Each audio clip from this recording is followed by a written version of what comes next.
Hello everyone, welcome back to my another video. यो blog चाहिँ next फ्राइडेको blog हो गाइस। आज चाहिँ म फेरि तपाईहरुसँग न्यू भिडियो लिएर आएकी छु। यहाँ चाहिँ मेरो साथी मसँग भेट गर्न लागेको छन्, त्यही भएर हामी सबैजना घुम्न लागेको छु जल्दापाडा नेसनल पार्क मादरीहाटको। हामी चाहिँ बेलुका निस्केकी थियौँ घुम्नलाई, त्यही भएर कहीँ भेटिन घुम्ने ठाउँ, त्यही भएर हामी चाहिँ यतै नै आइपुग्यौँ घुम्नलाई। पार्क भित्र पस्ने बित्तिकै हाम्रो नानी पुरा खुसी भइन्, खेल्दै थिइन् उसको मम्मासँग।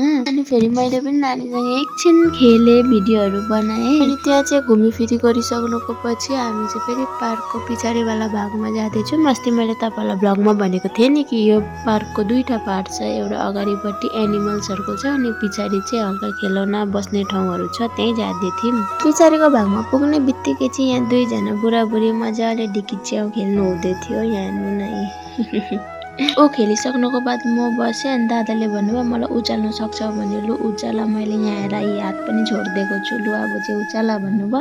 तर मैले यति दम लगाएँ, यति कोसिस गरेँ र पनि मैले गाई सकिनँ। हल्का हल्का उठाएँ तर एकदमै भएन। त्यसपछि चाहिँ लास्टमा दादा आफै उठ्नुभयो अनि म ब्यान्ड भएँ गाइस। अनि मेरो बाद दिदी पनि जानुभयो हाम्रो दिदी खेल्नलाई, अनि खेलिराख्नु भएको थियो दिदी पनि एकछिन। अनि त्यसको बादमा दादाले भन्नुभयो लु दिदी मलाई उठाएर देखाउनु त अब कतिको दम छ तपाईँको चाहिँ हेरौँ लु भन्नुभयो। अनि हाम्रो दिदीले भन्नुभयो लु खुट्टा उचाल्नु त माथि भन्नुभयो, खुट्टा पनि उचाल्नु भयो र पनि सक्नु भएन गाइस हाम्रो दिदीले पनि।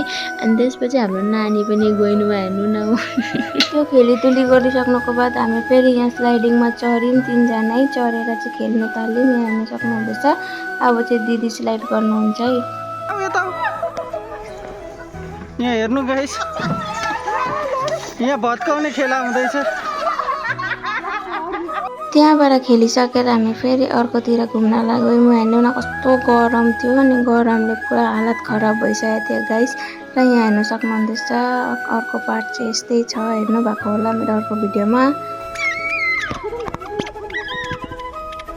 नानी चाहिँ कस्तो कराउँदै थिइन् पुरा खुसी भएर होइन। अनि मेरो साथीले बोकेर उसँग पनि भिडियो बनाइन्, पुरा माया गर्दै थिइन् हाम्रो साथीले चाहिँ।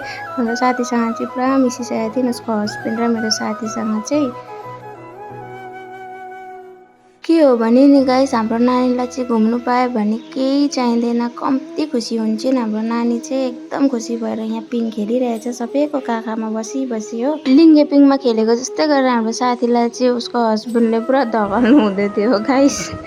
हाम्रो चाहिँ यहाँ घुम्दा खेल्दा भिडियोहरू बनाउँदा फोटो सुट गर्दा बेलुका साँझ परिसकेको थियो गाइस। अब चाहिँ हाम्रो फोटो भिडियो सुट सबै भइसक्यो। अब चाहिँ हामी घरतिर गएको र गुड नाइट गाइस।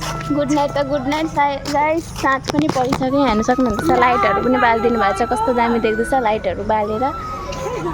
अनि यहाँ चाहिँ हाम्रो नानी र बाबा हुनुहुन्छ, अनि यो चाहिँ हो रथ। अनि त्यसपछि चाहिँ त्यहाँबाट हामी निस्किँदै साँझ परिसकेको थियो। मजा आयो घुम्नु फिर्नु पनि। अनि पछाडि चाहिँ दिदी भिनाजु नानी अझै एकजना स्टाफ अङ्कल पनि हुनुहुन्थ्यो, कुरा गर्दै आउनुहुँदै थियो। दिदीहरू त बाइकमा चढेर गइहाल्नु भयो, अनि हामीले चाहिँ यहाँ एकछिन मादरीमा आएर आइसक्रिमहरू खायौँ। अनि फेरि मैले घर आएर यहाँ झालमुरीहरू बनाएर दिएँ हो। दिइसकेर चाहिँ आजको भ्लग यहीँ सकिन्छ गाइस। अब फेरि नेक्स्ट भ्लगमा भेटौँ। लाइक कमेन्ट सब्सक्राइब गर्नु नबिर्सिनु होला। So by by guys.